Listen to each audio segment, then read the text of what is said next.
I used to not look at myself. I'd wash my face in the dark.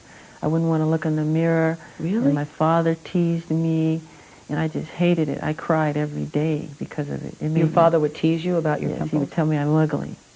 Your father would say Yes, that? he would. Sorry, Joseph. Yeah. What's your relationship like with him? I love my father, but I don't know him. Mm-hmm.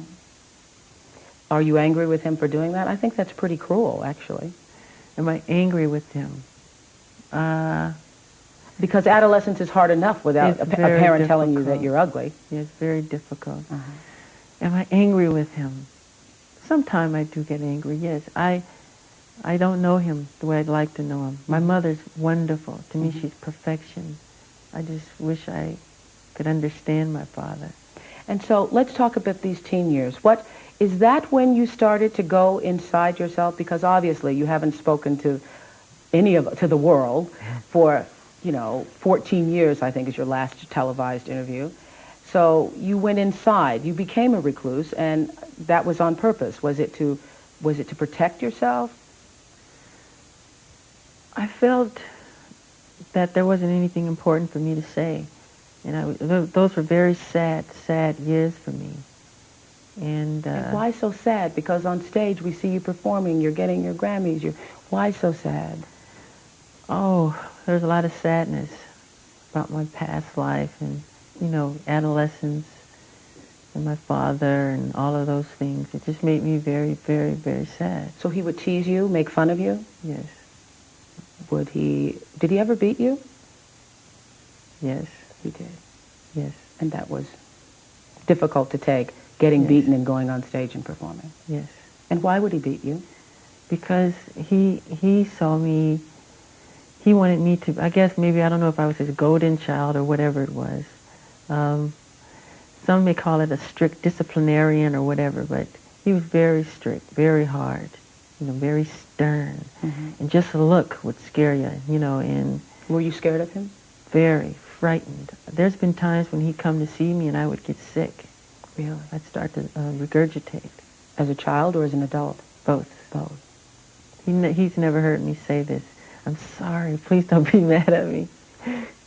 Well, I mean, I suppose that everybody has to take responsibility for what they've done in life. And your father is one of those people who also has to take responsibility. But I do love him. Yes, I understand. And I am forgiving. Yes. I don't go around with But can you really forgive? I say this on my show all the time. Can you really forgive if you haven't gotten angry?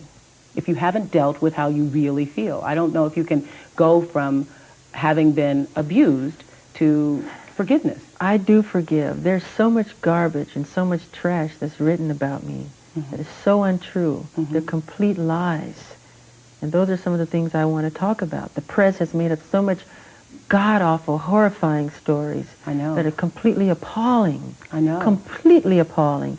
And so far from the truth. And it's made me to realize the more often a person tell a lie, the more times you hear a lie, I mean, you begin to believe it. If it's told often enough, you start to believe it.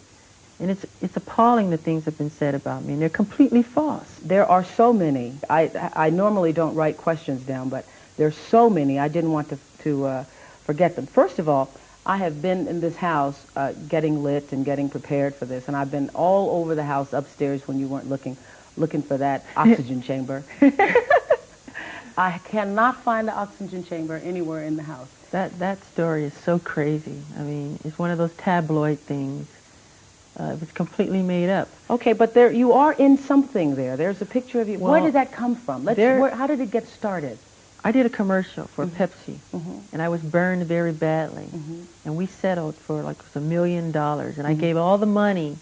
We built this place called the Michael Jackson Burn Center. And that's a piece of technology that's used for burn victims, right? So I'm looking at the piece of technology, I'm touching it, feeling it, and decide to just go inside of it just to hammer around. Somebody takes a picture. When they process the picture, the person who processes the picture say, oh, Michael Jackson. He made a copy. These pictures went all over the world with this lie attached to it. It's a complete lie. Why do people buy these papers and it's not the truth? And I'm here to say, do not judge a person. Do not pass judgment on anyone unless you have talked to them one-on-one. I don't care what the story is. Do not judge them because it's a lie. But that story, you're right, that